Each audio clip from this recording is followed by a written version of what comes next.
Hi there, this is Irene Francis, and in this video we will be discussing the writing style of Francis Bacon.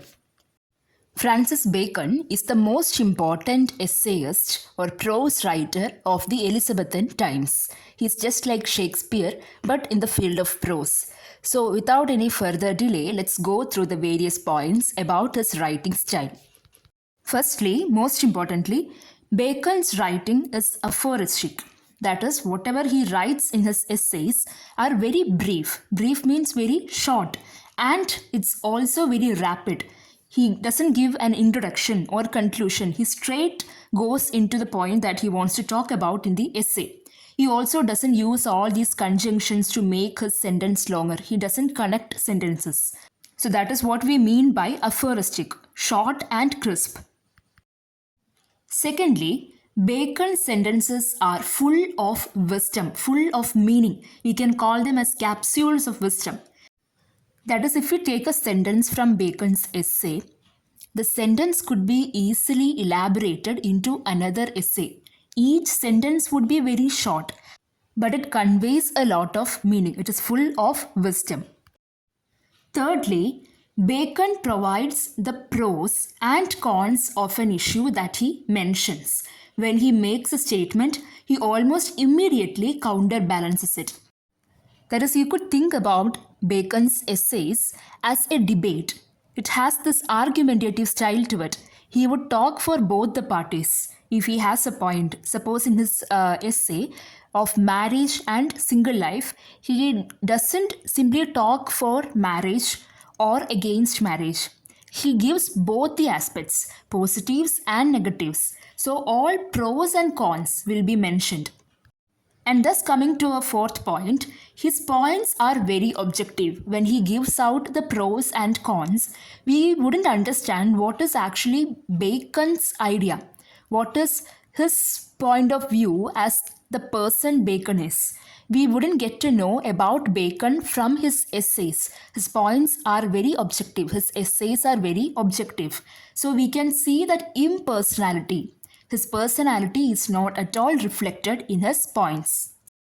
And you can find all these figures of speech like imageries and analogies. I'm not saying that he has a flowery writing style.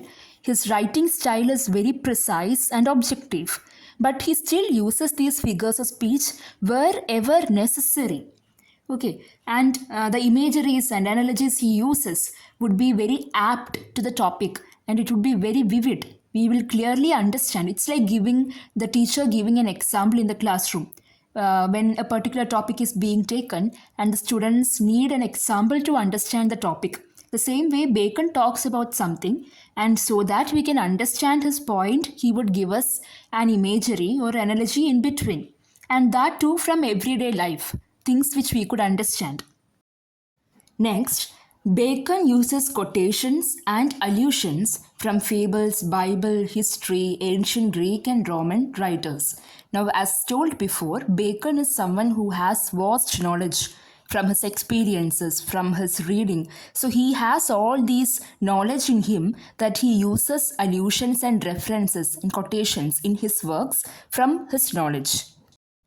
Also, there is no humor in Bacon's work. You can't read a sentence and find it funny, but there will be ample amount of wit.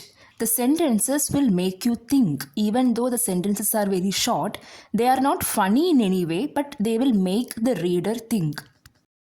And generally, we can say Bacon's style of writing, the language that he uses, is very easy to understand. Even though there are allusions, quotations, sometimes he uses Latin phrases, but still overall, his language is very simple. And yes, as told before, his vast knowledge, the place where he exhibits, showcases all his knowledge is in his essays, in his works that he writes. And the 10th point is Bacon's essays are very short, formal and dignified. You won't find Bacon's any essay that is quite long. It's always very short. The sentences, the essay all together, it's all very short. It's very formal. It's like reading a science textbook. And the last point is that Bacon's essays are universal. Just like how we say Shakespeare is someone who is universal. His plays, his dramas appeals to not only the people of England but of all the countries of all the times. The same way, Bacon's essays are also universal. People from all the places of all the times could understand and even relate with what he tells in his essays. And that's all for this video. I hope you have understood. Thank you for watching.